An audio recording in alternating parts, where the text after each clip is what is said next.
کیا Washington commander بکنے جا رہا ہے؟ جیف بیزو جو ابھی واشنگٹن پوسٹ کا مالک ہے واشنگٹن کمانڈر کو خریدنے جا رہا ہے۔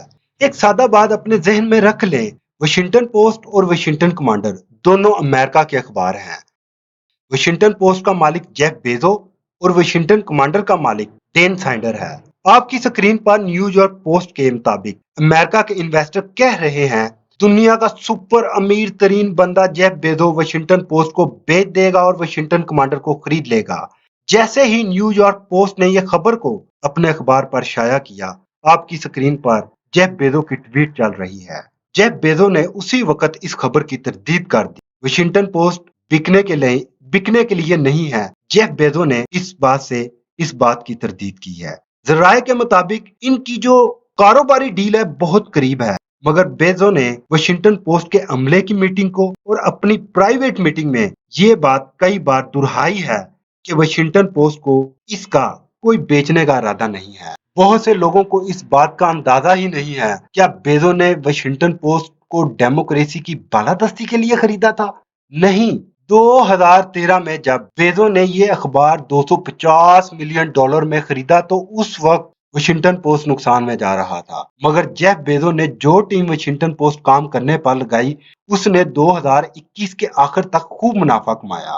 2013 کے بعد بیزو نے اپنے لیے ایک بڑا سا گھر واشنگٹن میں خریدا جہاں پر بہت سارے سیاسی ڈنر اور واشنگٹن پوسٹ کے عملے کے ڈنر ہوتے تھے۔ ڈین سینڈر کے بارے میں کیا کہا جاتا ہے یہ آپ چھوٹا سا کلپ سنیں۔ Called the committee's investigation into the team's workplace culture and owner Dan Snyder's behavior a political inspired hatchet job designed to remove Snyder from the NFL. Yeah, Serena Marshall spoke with one of their lawyers about the motives behind it. So Serena, did they Dean Sander جو کہ Washington commander کا مالک ہے، Jeff بیزو سے Washington post سے نفرت کیوں کرتا ہے؟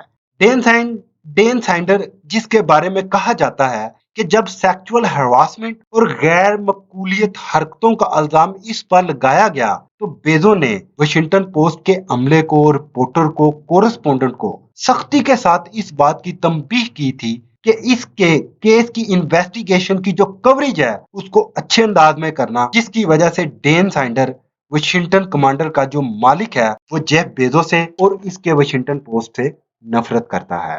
آپ کی سکرین پر ایک ٹویٹ چل رہی ہے، واشنگٹن کمانڈر بیزو خریدنے جا رہا ہے۔ NFL کا جو ٹاپ کلاس عملہ ہے وہ کہہ رہے ہیں یہاں پر ڈین سائنڈ کہہ سکتا ہے کہ تم واشنگٹن پوسٹ کو پہلے بیچو، میں پھر تم کو واشنگٹن کمانڈر بیچوں گا، کیونکہ مائیکل بلومبرگ بڑی دیر سے واشنگٹن پوسٹ کو خریدنا چاہتا ہے مگر جیف بیزو اس کو بیچ نہیں رہا ہے۔ NFL کا مالک پہلے ڈین سائنڈر تھا مگر جب بیزو نے اس سے خریدی تو اس وقت NFL کی حالت بہت خراب تھی، مگر بیزو کی سپروائزنگ کے اندر NFL بہت اچھا کام کر رہی ہے۔ 2022 واشنگٹن پوسٹ کے لیے اچھا سال نہیں تھا، بہت سارا عملہ واشنگٹن پوسٹ کا نکال دیا گیا۔ آپ جیف بیزو کی طاقت کا اندازہ اس بات سے لگا سکتے ہیں $1.20 بلین بیز جوزف نے چیریٹی کے طور پر ادا کر دیے بے روزگار لوگوں کو اور لوکل نیوز میڈیا کو سپورٹ کرنے کے لیے۔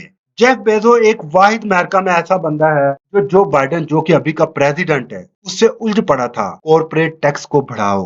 جیف بیزو جو بائیڈن کو کہہ رہا تھا کہ کارپوریٹ ٹیکس کو بڑھاؤ۔ واشنگٹن کمانڈر کو خریدنا بیزو کے لیے کوئی بڑی بات نہیں ہے۔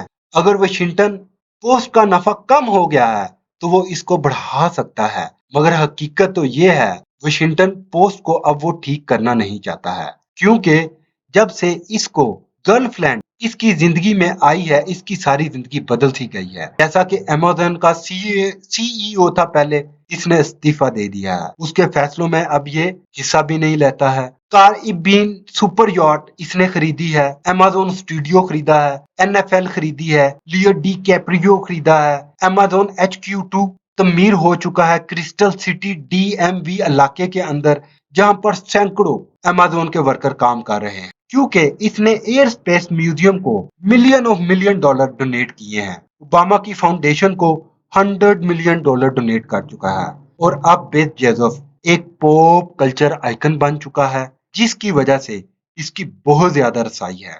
ہالی ووڈ کے اندر بھی اس کی بہت زیادہ رسائی ہے، پاپ کلچر آئیکن بننے کی وجہ سے اس کی اس فیلڈ کے اندر بھی بہت زیادہ رسائی ہے۔ ویڈیو کو سبسکرائب کریں اور کمنٹس میں اپنے خیال کا اظہار ضرور